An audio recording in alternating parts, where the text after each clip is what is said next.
E aí, pessoal do 7º ano que está aí em casa, hoje eu estou gravando a aula de vocês na escola, então pedi a ajuda do colega de vocês aqui da sala, todo mundo quietinho aqui, e vamos acompanhar, eles vão acompanhar juntos, vocês vão acompanhar em casa, eles vão acompanhar aqui comigo. Página 34. Enfim, o ouro. No fim do século XVII, uma notícia aguardada há tempos pelo governo português tornou-se realidade. Havia ouro na colônia da América. O metal tão desejado foi encontrado no território que hoje chamamos de Minas Gerais, região que só ganhou esse nome depois da descoberta. Foram os bandeirantes paulistas que encontraram em 1693 as primeiras pepitas depois de várias expedições. Em pouco tempo, a notícia se espalhou, provocando grande deslocamento de pessoas para a região das minas, na esperança de enriquecer com o garimpo. Eram, na maioria, homens, das mais variadas origens e condições sociais, donos de engenho com seus escravos, religiosos, negros libertos, comerciantes e aventureiros. Alguns portugueses até mesmo cruzaram o Atlântico na tentativa de fazer fortuna.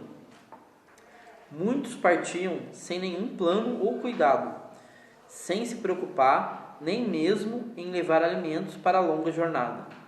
Não foram poucas as pessoas que morreram de fome, porque não havia vilas ou povoados pelo caminho.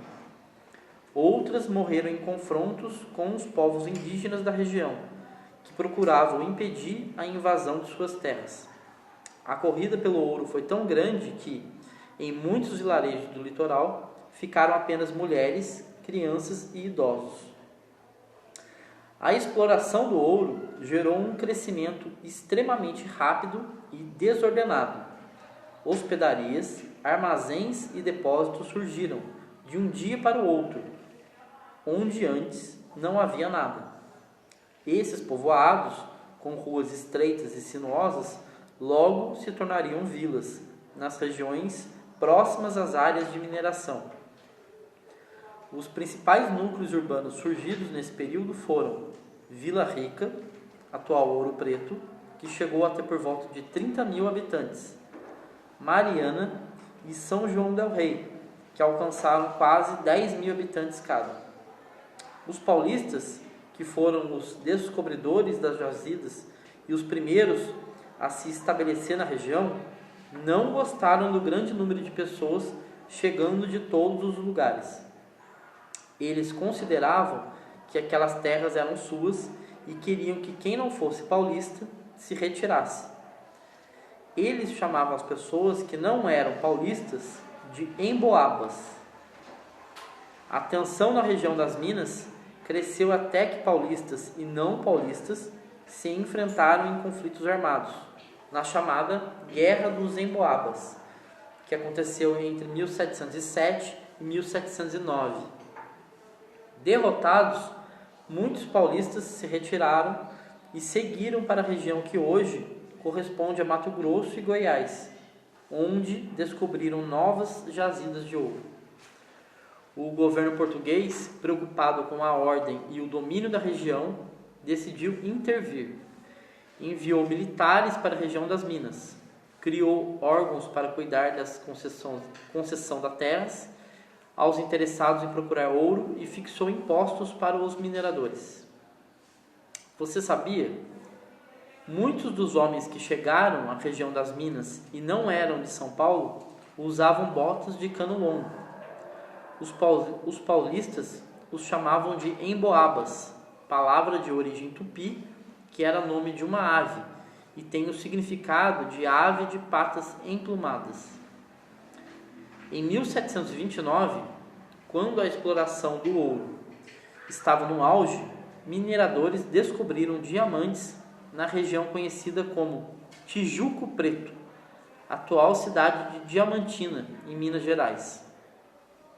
A extração de diamantes e outras pedras preciosas ficou sob o controle de Portugal, que permitiu a poucos colonos, em geral pessoas riquíssimas, extrair e comercializar essas pedras preciosas.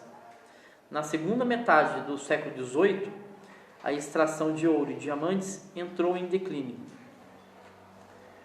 Você sabia?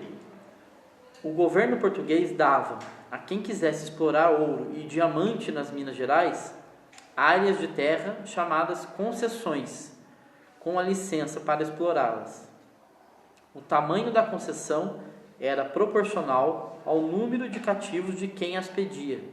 Quanto mais escravizados a pessoa possuísse, maior seria sua concessão. Isso fez com que a riqueza se concentrasse nas mãos de pouquíssimas pessoas. De fato, boa parte das pessoas que foram para a região com o sonho de enriquecer acabou enfrentando a fome e a pobreza.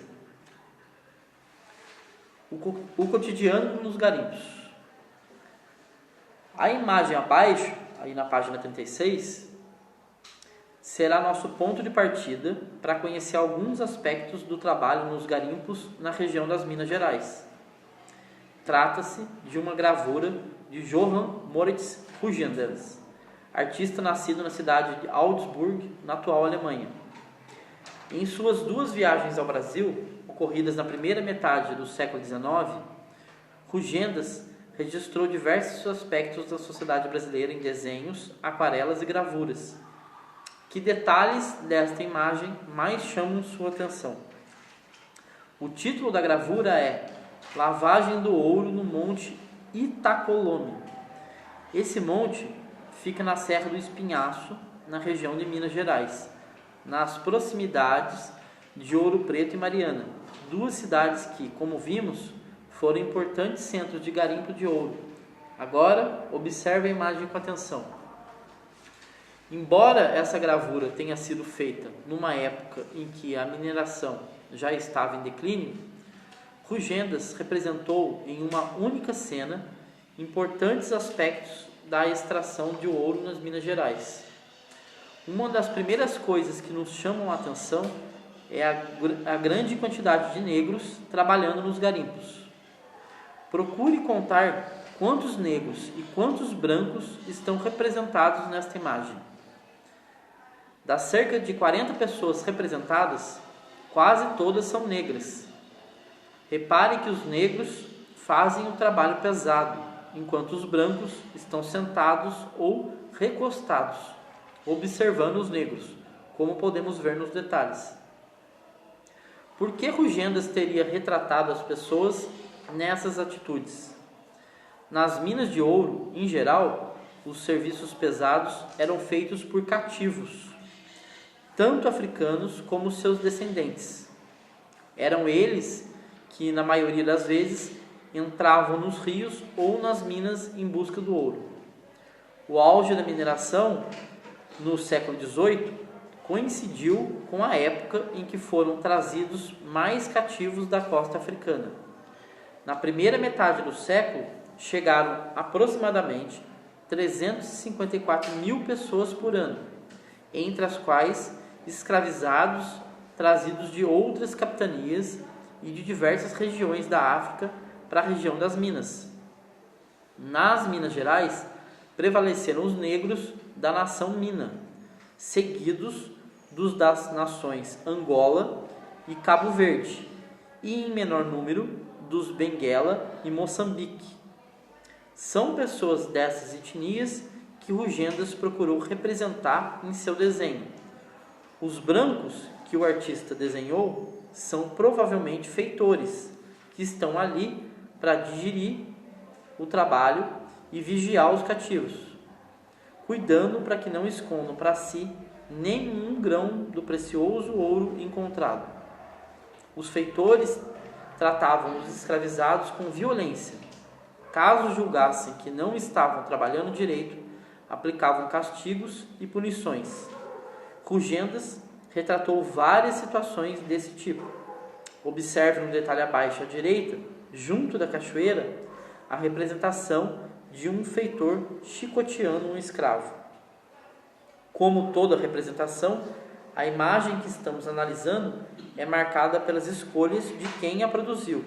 Assim, embora não façam parte da pintura, As lutas e a resistência dos escravizados contra esse regime opressor aconteceram de forma bastante intensa na região das Minas.